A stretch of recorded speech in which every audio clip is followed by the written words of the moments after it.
Chers élèves, bonjour. Bienvenue au cours de français. Notre thème aujourd'hui, c'est le mois de la francophonie. Je suis Slavenka Markot, votre professeur aujourd'hui.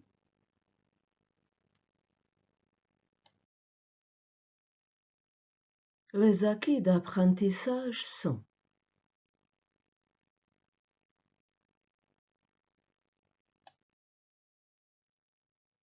pour cette leçon, vous avez besoin d'un cahier ou d'une feuille de papier, d'un crayon ou d'un stylo, d'un ordinateur ou d'un téléphone portable, d'une connexion à Internet. Vous pouvez arrêter et redémarrer cette leçon à tout moment.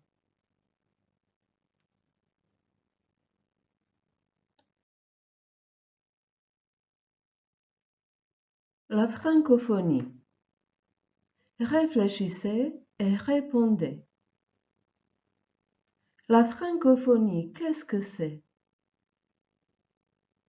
Chers élèves, comparez vos réponses avec celles de vos camarades de classe.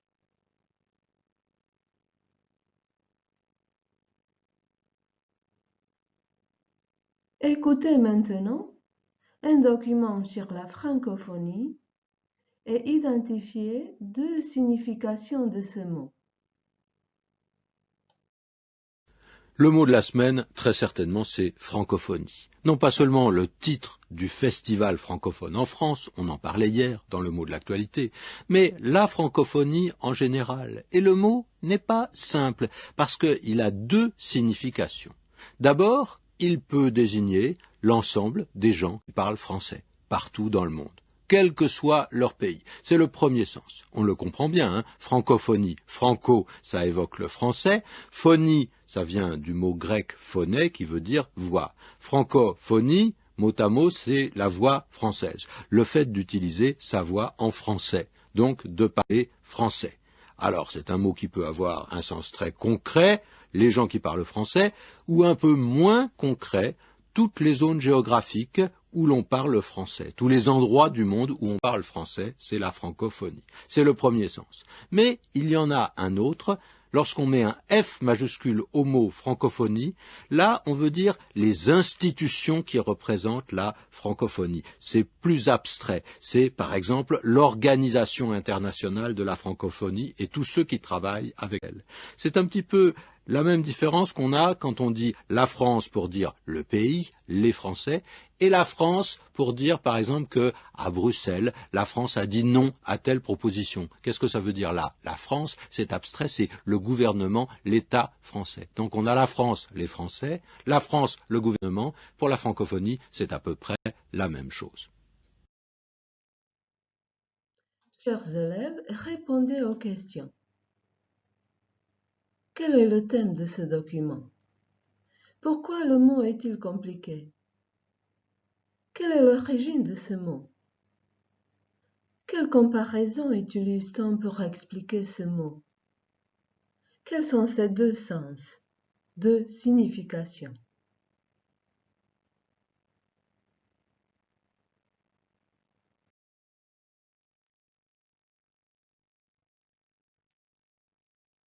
Chers élèves, réécoutez le texte et complétez les phrases avec les mots proposés.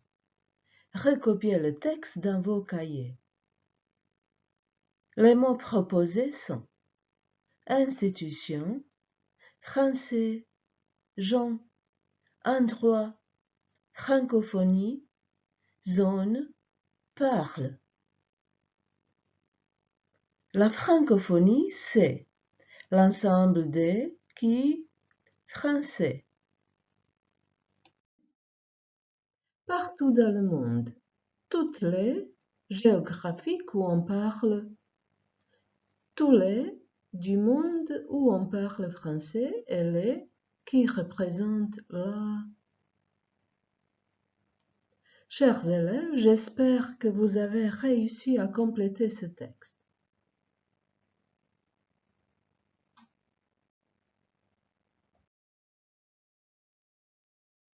Chers élèves, vérifiez vos réponses.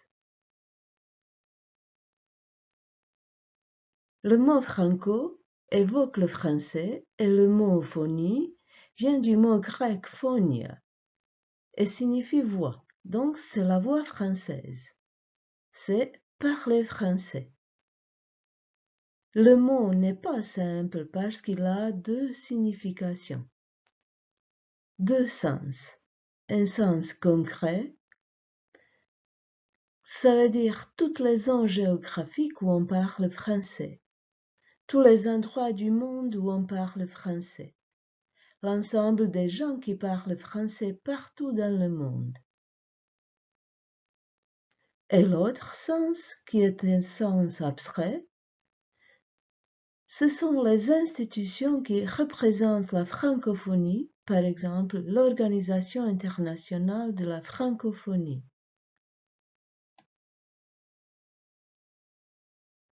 Chers élèves, analysez cette carte de la francophonie. Quels sont les pays colorés en violet? Quels sont ceux colorés en brun? Et enfin, quels sont ceux colorés en vert?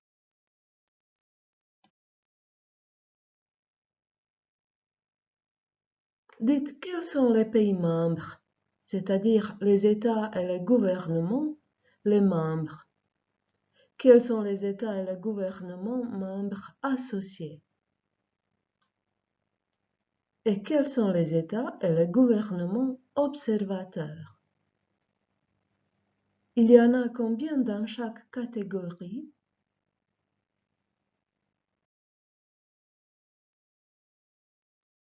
Vérifiez vos réponses.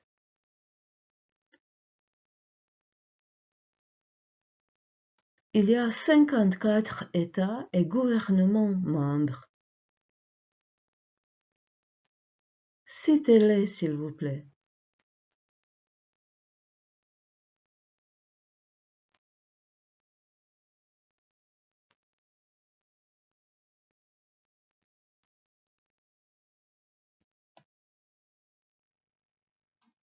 Il y a 7 États et gouvernements qui sont les membres associés.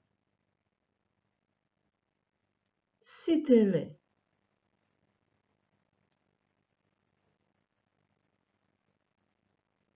Il y a 27 États et gouvernements observateurs.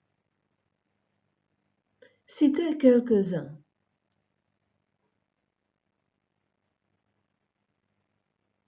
Où se trouve la Croatie?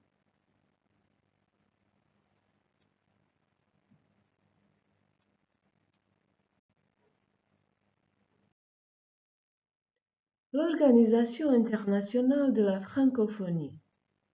Chers élèves, visionnez la vidéo sur l'Organisation internationale de la francophonie.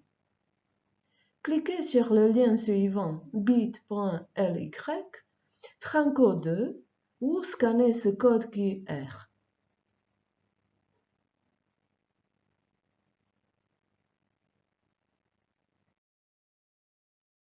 Chers élèves, faites l'exercice.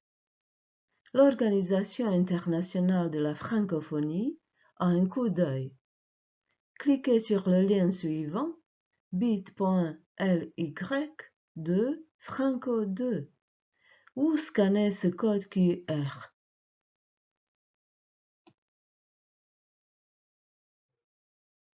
Qu'est-ce qu'il faut faire? Il faut reconstituer cette vidéo sur l'Organisation internationale de la francophonie en mettant ces différentes parties dans le bon ordre.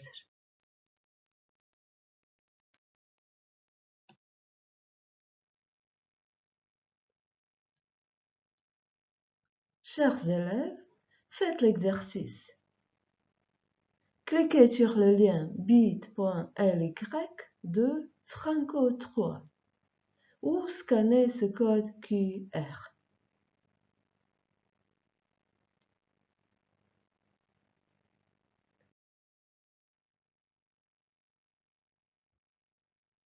Maintenant, il faut regarder la vidéo encore une fois et répondre aux questions. Ce sont des questions à choix multiples. Par exemple, Le français est une langue parlée sur les 3 continents, sur les 4 continents, sur les 5 continents ou sur 2 continents. Il y a 11 questions à répondre.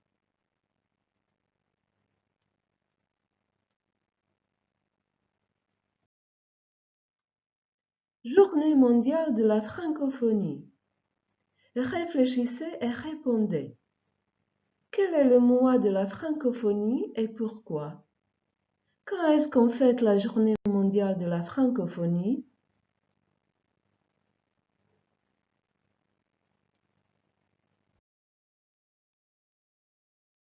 Visitez cette page. Écoutez le texte Quelle place pour la langue française dans le monde? Et faites le quiz sur la journée mondiale de la francophonie. Cliquez sur le lien bit.ly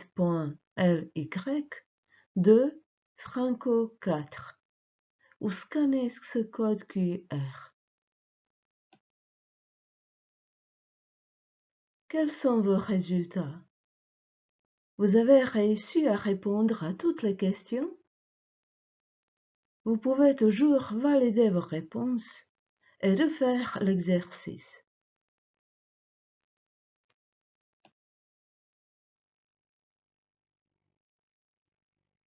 Chers élèves, dites si c'est vrai ou faux. Le français, c'est la 3e langue la plus parlée au monde dans le domaine des affaires, derrière l'anglais et le mandarin. Le français, c'est la langue la plus parlée dans le monde entier. Le français, c'est la langue étrangère la plus apprise dans le monde. Le français, c'est la 4e langue sur Internet. Et la 5e langue la plus parlée dans le monde.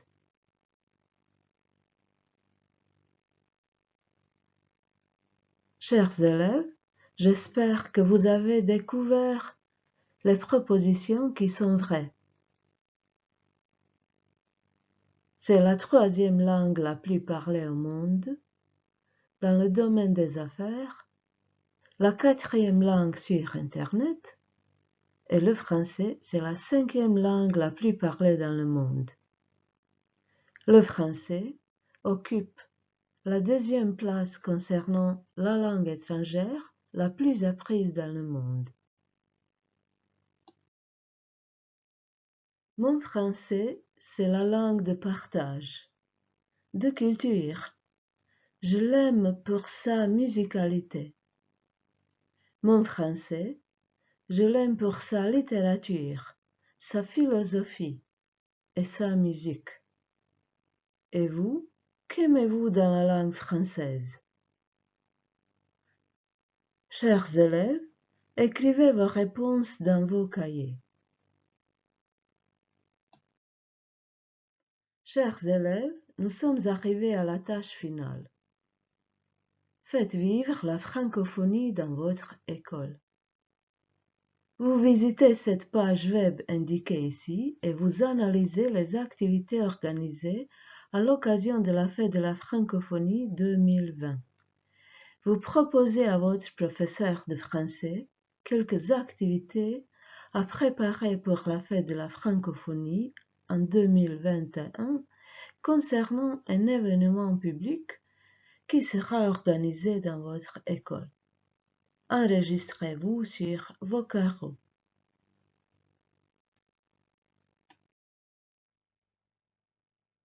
Chers élèves, complétez la fiche d'auto-évaluation.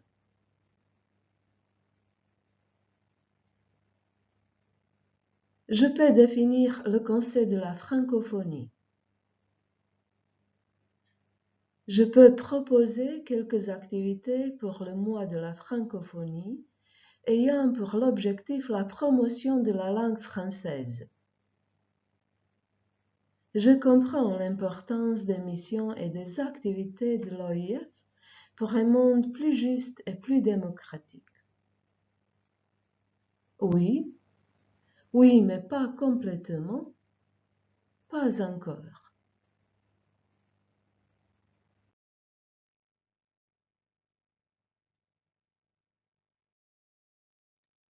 Chers élèves, au revoir et bonne continuation.